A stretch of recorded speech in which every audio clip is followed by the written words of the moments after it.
Good morning, Bitcoin. Today is Friday, January 12th, 2018. My name is Thomas Hunt, and here's what's happening today in Bitcoin.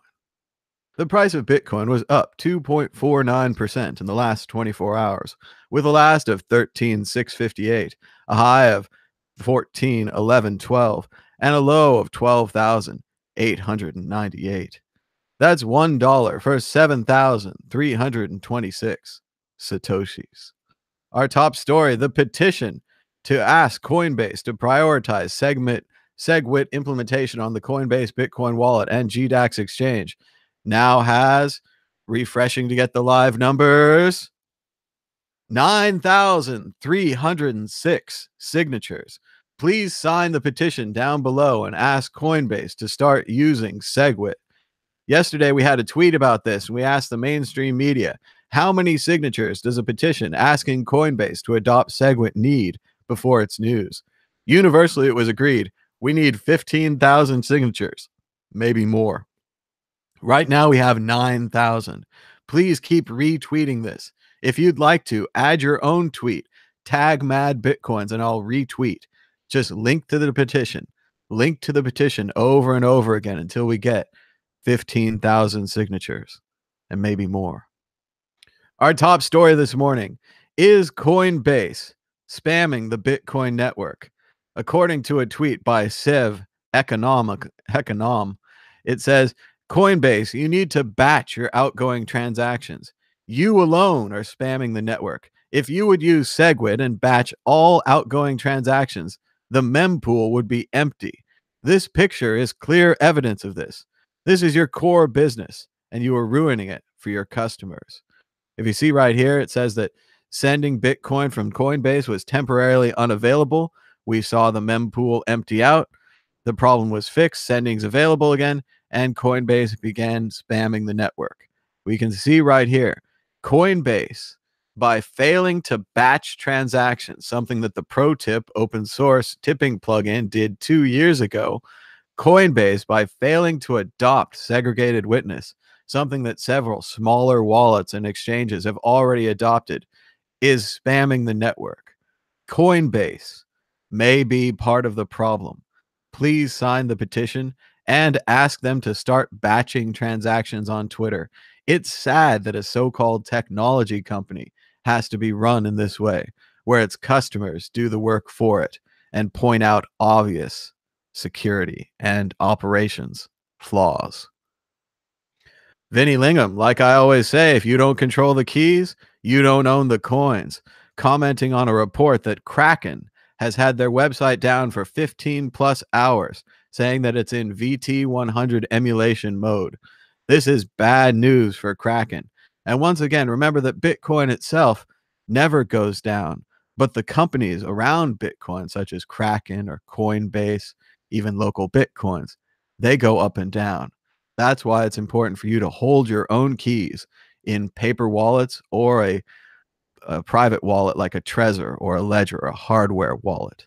You need to own your own keys if you want to own your own Bitcoin. KFC Canada got in the Bitcoin fun yesterday, announcing the Bitcoin bucket. Sure, we don't know exactly what Bitcoins are or how they work, but that shouldn't come between you and some finger-licking good chicken. That's right, you can buy the KFC Bitcoin bucket in Canada with Bitcoin. They even created a little animated GIF here with the kernel and the bucket and the Bitcoin logo. They say that we're not done mooning yet. They've also been pricing the bucket right here in Bitcoin and adjusting the price as the price of Bitcoin goes up and down, how much you'd have to pay for your bucket. They also say, if Satoshi reveals his true identity, his bucket is on us. Avoid bucket FOMO. Invest now. Spend your Bitcoins. Buy the bucketful. Would you rather bite Bitcoin or bite chicken? There's a 0.0000662 herbs and spices in Bitcoin. Just all jokes. Hold for the dip. Backed by gold, but Bitcoin is backed by fried chicken. Just joke city. And again, we're seeing the future of marketing here. The future of marketing is that Bitcoin is cool and you want your brand to be associated to Bitcoin in some way. Example, Forever 21. No, We do not currently accept Bitcoin. Please stop asking us. Lol. And of course, our good friend of the show, Kyle Torpy, went through Forever 21's history of Twitter, and no one has ever asked them to accept Bitcoin. Not even once. So this is just social media marketing. They're naming something that's cool. Today it's Bitcoin, and they're including it in their marketing. Another example, Subway. Bitcoin. Now that we have your attention, eat it, Subway. I don't know if this is a real or a fake sign, but it completely explains the craze. They say down below, he's saying, no, it's a joke to predict the general craze. KFC, Forever 21's, I guess also the Steakums account mentioned Bitcoin. That's because Bitcoin is suddenly cool in the eyes of the mainstream. And when it comes to advertising, you just got to try to grab onto that cool. MIT technology reveal. No, Ripple isn't the next Bitcoin. And it wasn't even designed to be.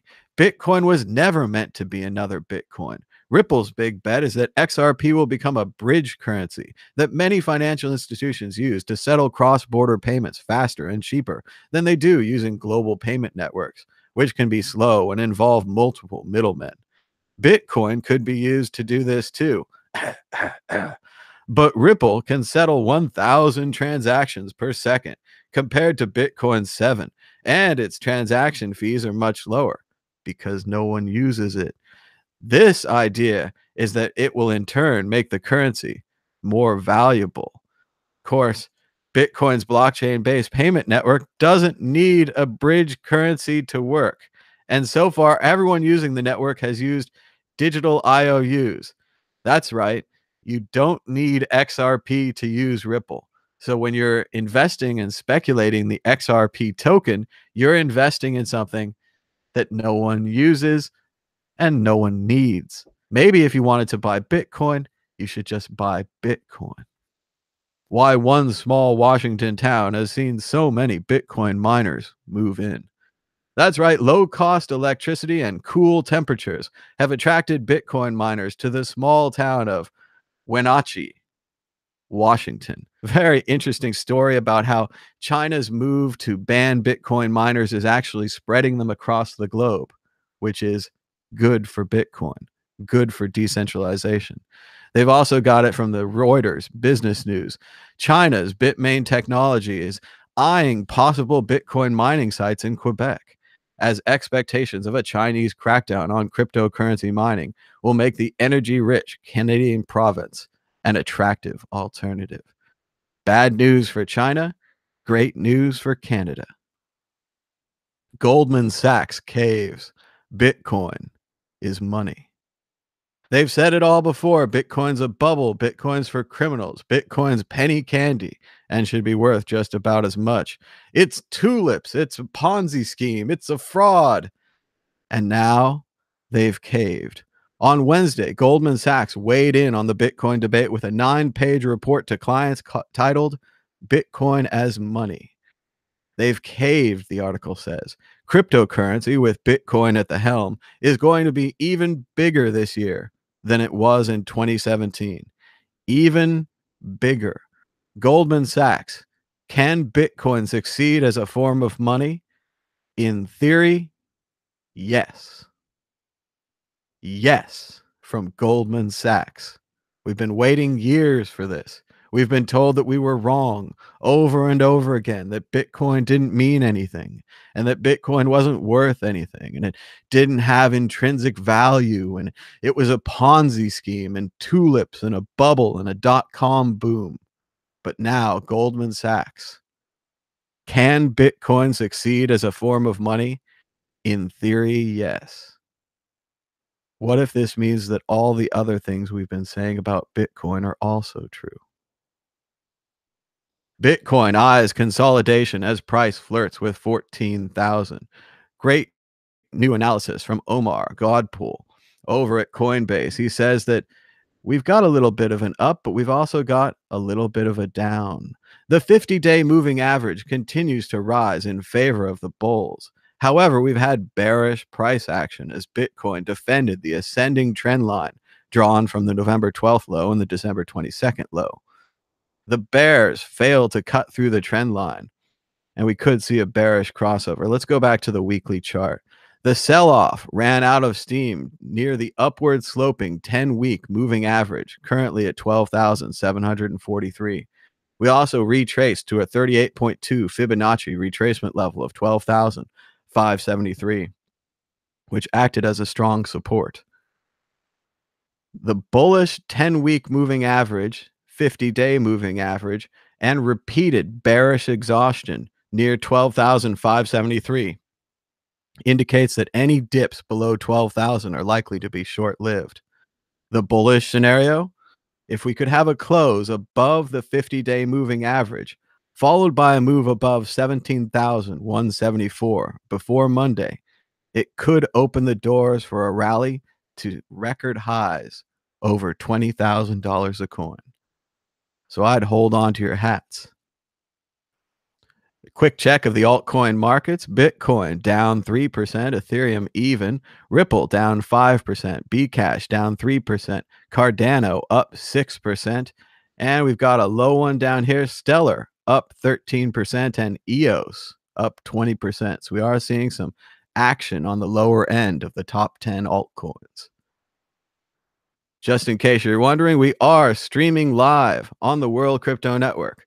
While we're streaming live on the World Crypto Network, this is a test. We're playing some old episodes with a new chat. Hang out and watch repeats with your friends and chat. Who can remember 4 months ago in crypto time? World Crypto Network remembers. If you guys like this, we're going to play more episodes like this in the future. We can do groups of the Bitcoin group. I was thinking maybe every 10 episodes. We can do batches of the Bitcoin news. We've also got some old shows you might not have seen, such as This Week in Cryptos, Mad Pot Coins, Theo Goodman's Transmission, Chris Before Coffee with Chris Ellis. And we would love to bring this old content to you again. So you can give it a second try. A lot of it still has some good information in there, even if the price predictions and price adjustments might not be right. The most common thing said when people enter the live stream, oh my gosh, Bitcoin's at 4,000, which they quickly realize that they're watching an old episode. So you can check that out on the World Crypto Network. I'll be in and out of there today, chatting with the crew. And that's about it for this episode of Today in Bitcoin. Be sure to give us a thumbs up and a share. If it's your first time here, please subscribe down below. We do these episodes almost every day. And we've got another episode coming up today of the Bitcoin group at 3:00 p.m. Pacific time. I'll try to round up some guests for that, or otherwise it'll just be me and Vortex. And check back on Sunday at noon for Vortex and the Bitcoin News Show.